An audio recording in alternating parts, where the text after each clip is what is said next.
Bacaan dari kitab pertama Samuel. Sekali peristiwa, orang Israel maju berperang melawan orang Filistin. Orang Israel berkemah dekat Ebenezer, sedang orang Filistin berkemah di Afek. Orang Filistin mengatur barisannya berhadapan dengan orang Israel. Ketika pertempuran menghebat, terpukullah kalah orang Israel oleh orang Filistin yang menewaskan kira-kira 4.000 orang di medan pertempuran itu. Ketika tentara itu kembali ke perkemahan, berkatalah para tua-tua Israel, "Mengapa Tuhan membuat kita terpukul kalah oleh orang Filistin pada hari ini? Marilah kita mengambil tabut perjanjian Tuhan dari Silo, supaya ia datang ke tengah-tengah kita dan melepaskan kita dari tangan musuh kita." Kemudian bangsa itu menyuruh orang ke Silo. Mereka mengangkat dari sana tabut perjanjian Tuhan semesta alam yang bersemayam di atas para kerub. Kedua anak Eli, Hofni dan Pinehas ada di sana, dekat tabut perjanjian Allah itu. Segera sesudah tabut perjanjian Tuhan sampai ke perkemahan, bersoraklah seluruh orang Israel dengan nyaring, sehingga bumi bergetar.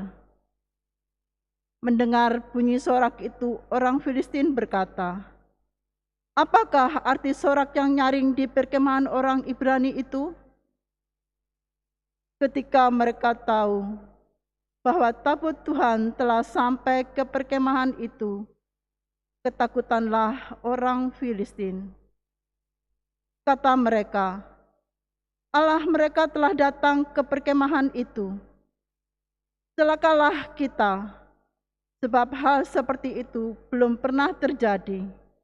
Celakalah kita. Siapakah yang akan menolong kita dari tangan Allah yang maha dahsyat itu? Allah ini jugalah yang telah menghajar orang Mesir dengan berbagai tulah di padang gurun. Akan tetapi, hai orang Filistin, kuatkanlah hatimu dan berlakulah seperti laki-laki, supaya kamu jangan menjadi budak orang Ibrani itu, seperti mereka dahulu menjadi budakmu. Berlakulah seperti laki-laki dan berperanglah." Lalu berperanglah orang Filistin, sehingga orang Israel terpukul kalah. Mereka melarikan diri masing-masing ke kemahnya. Amatlah besar kekalahan itu dari pihak Israel, gugur 30.000 orang pasukan infanteri. Lagi pula tabut Allah dirampas, dan kedua anak Eli, Hofni dan Pinehas, tewas. Demikianlah sabda Tuhan. Syukur kepada Allah. Bebaskanlah kami ya Tuhan demi kasih setiamu. Bebaskanlah kami ya Tuhan demi kasih setiamu. Ya Allah, Engkau kini membuang kami dan membiarkan kami kena umpat. Engkau tidak lagi maju bersama dengan bala tentara kami. Engkau membuat kami mundur di pukul lawan dan dirampok oleh orang-orang yang membenci kami. Bebaskanlah kami ya Tuhan demi kasih setiamu. Engkau membuat kami menjadi celaan tetangga, menjadi olok-olok dan cemooh bagi orang-orang sekitar. Engkau membuat kami menjadi sindiran di antara bangsa-bangsa. Suku-suku bangsa merasa geli melihat kami. Bebaskanlah kami ya Tuhan demi kasih setiamu. Bangunlah, mengapa Engkau tidur ya Tuhan? Bangkitlah, jangan membuang kami terus-menerus. Mengapa Engkau menyembunyikan wajah-Mu? Mengapa tak kau hiraukan penindasan dan himpitan yang menimpa kami? Bebaskanlah kami ya Tuhan demi kasih setiamu. Haleluya, haleluya, Haleluya, haleluya. Yesus mewartakan kerajaan Allah dan menyembuhkan semua orang sakit. Haleluya,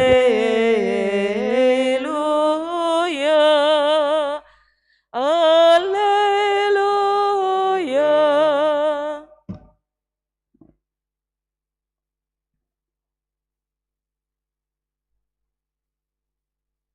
Tuhan bersamamu. Dan bersama rohmu, Inilah Injil suci menurut Markus. dimuliakanlah Tuhan.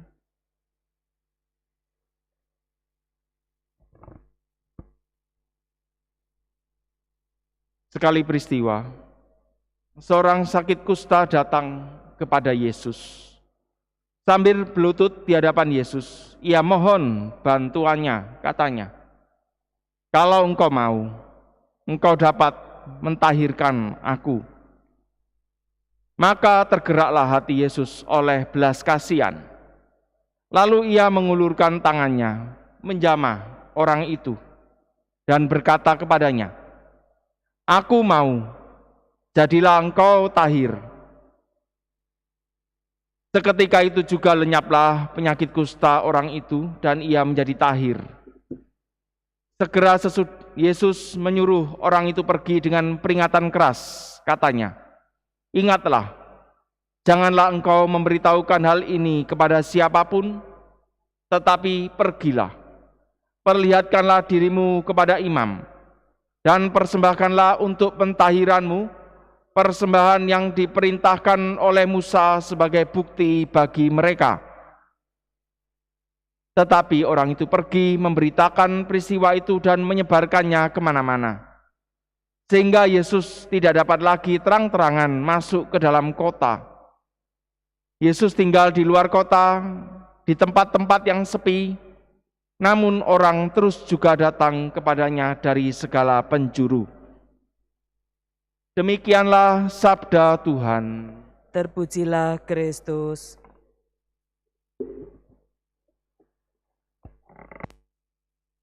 Mengapa Tuhan membuat kita terpukul kalah? Marilah kita mengambil tabut perjanjian Tuhan dari Silo.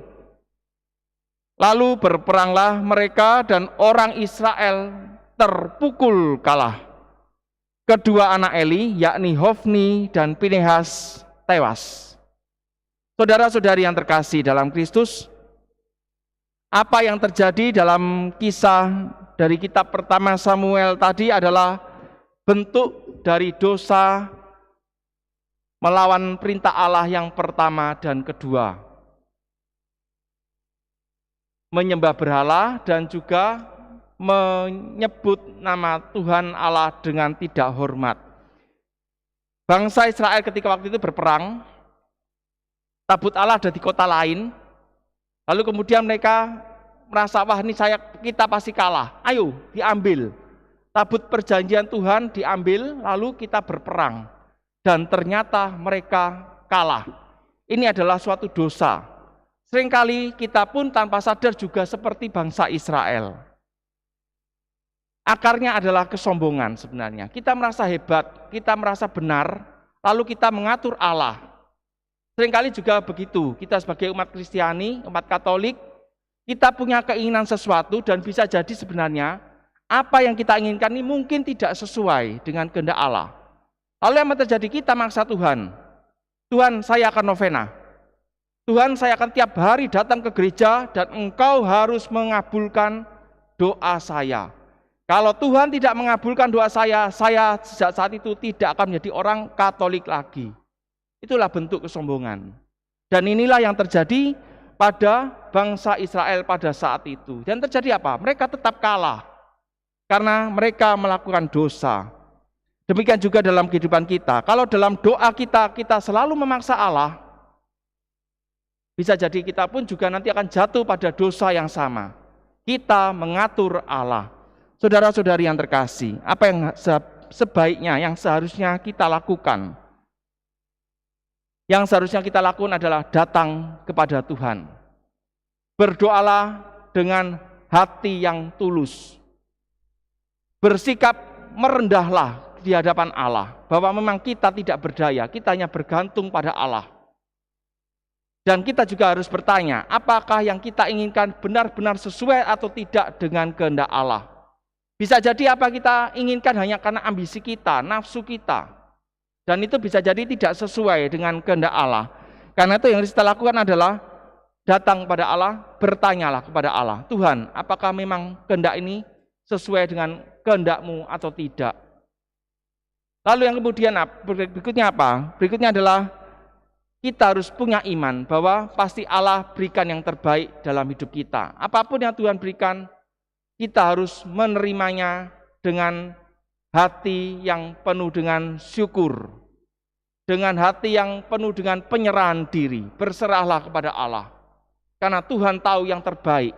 Kita mungkin tahu apa yang mungkin itu bagi kita memuaskan kita, tapi bisa jadi itu bukan yang terbaik. Karena itu yang kita lakukan adalah jangan meniru apa yang dilakukan oleh bangsa Israel pada saat itu. Kalau saya merenungkan, apa yang misalnya kalau kita berada di posisi bangsa Israel, harusnya pada saat itu bangsa Israel mengoreksi diri mereka sendiri. Bisa jadi mereka waktu itu hidup dalam dosa. Karena itu Allah tidak berkenan kepada bangsa Israel. Kita tahu Eli, Hofni, Pinehas, Eli adalah ayah dari mereka. Mereka pada waktu itu hidup dalam ketidakteraturan. Mereka sakarpe dewe dalam hati itu. Mereka hidup dalam dosa. Karena itu kalau kita mengamati yang bacaan-bacaan dua hari kemarin, ketika Hana datang berdoa, Eli tidak tahu bahwa Hana benar-benar berdoa dengan hati yang penuh dengan penyerahan diri. Dipikirnya Hana mabuk. Bisa jadi pada saat itu Eli pun juga pemabuk. Anak-anak Eli juga sama, melakukan hal yang sama. Tetapi Eli tidak pernah menegur anak-anaknya yang berbuat dosa. Kalau kita baca dalam kitab pertama Samuel, dikatakan Hofni dan Pinehas hidup dalam dosa. Bisa jadi mereka melakukan perselingkuhan, melakukan tindakan pelacuran dan lain sebagainya. Tapi Eli diam. Inilah dosa terberat yang dilakukan oleh bangsa Israel pada saat itu. Sama halnya dengan kita, kalau kita hidup dalam dosa, maka yang harus kita bereskan adalah bagaimana kita hidup dalam kekudusan. Ketika kita sudah hidup kudus, percayalah, apapun yang kita minta, pasti akan Tuhan berikan selama itu yang benar-benar terbaik bagi hidup kita.